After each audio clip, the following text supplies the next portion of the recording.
जादुई पेड़ की कहानी। एक बार की बात है, एक छोटे से गांव में आरव नाम का एक लड़का रहता था। आरव बहुत ही चंचल और समझदार था।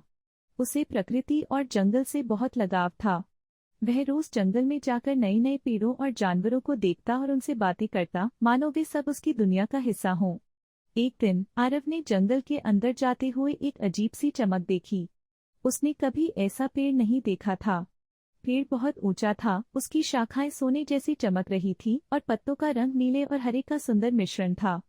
वह पेड़ को ध्यान से देखने लगा, तभी अचानक पेड़ से एक मधुर आवाज आई, आरव, तुम खास हो। मैं एक जादुई पेड़ हूँ और मैंने तुम्हें चुना है। आरव चौंक गया और बोला, तुम बोल सकते हो? तुम कौन हो? पेड़ ने मुस्कुराते हुए कहा, मैं इस जंगल का रक्षक हूँ। मैं एक जादुई पेड़ हूँ और जो कोई भी अपने दिल में सच्चाई और अच्छाई रखता है, उसे मैं अपनी शक्तियाँ देता हूँ।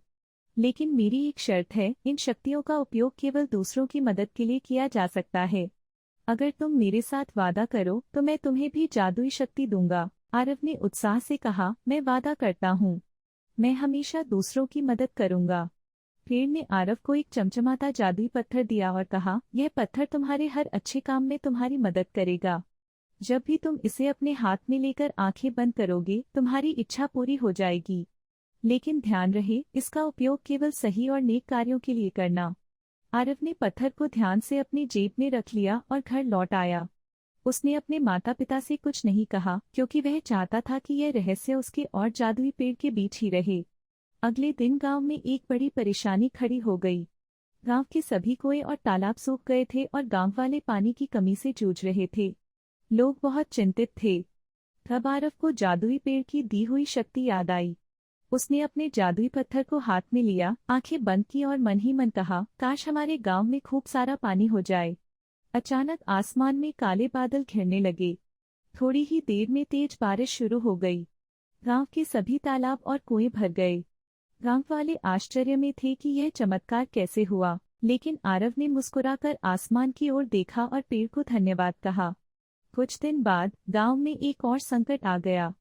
गांव की प्रिय बकरी कहीं खो गई थी। उसकी मालिकिन, दादी अम्मा, बहुत परेशान थी। बकरी उनके लिए बहुत खास थी। आरव ने यह देखा और फिर से अपने जादुई पत्थर को छुआ, आंखें बंद की और मन ही मन कहा, काश बकरी जल्दी से मिल जाए। और जैसे ही उसने अपनी आंखें खोली, बकरी जंगल से दौड़ती हुई सीधे दादी अम्मा के घर पहुंच गई। दादी अम्मा बहुत खुश हुई और आरव को आशीर्वाद दिया।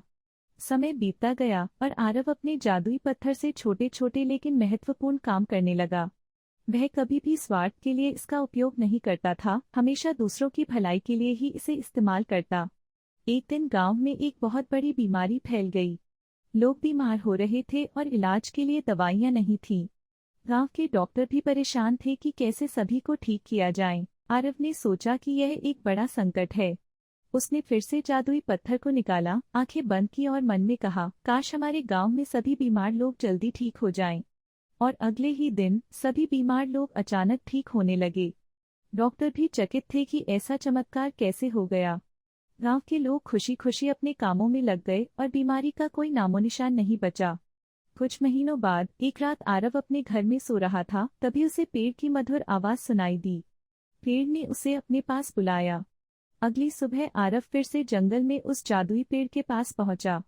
पेड़ ने कहा, आरव, तुमने मेरी शक्ति का सही उपयोग किया है। तुमने अपने दिल की अच्छाई से दूसरों की मदद की है और अब तुम्हें एक अंतिम उपहार देने का समय आ गया है। आरव ने उत्सुकता से पूछा, क्या उपहार?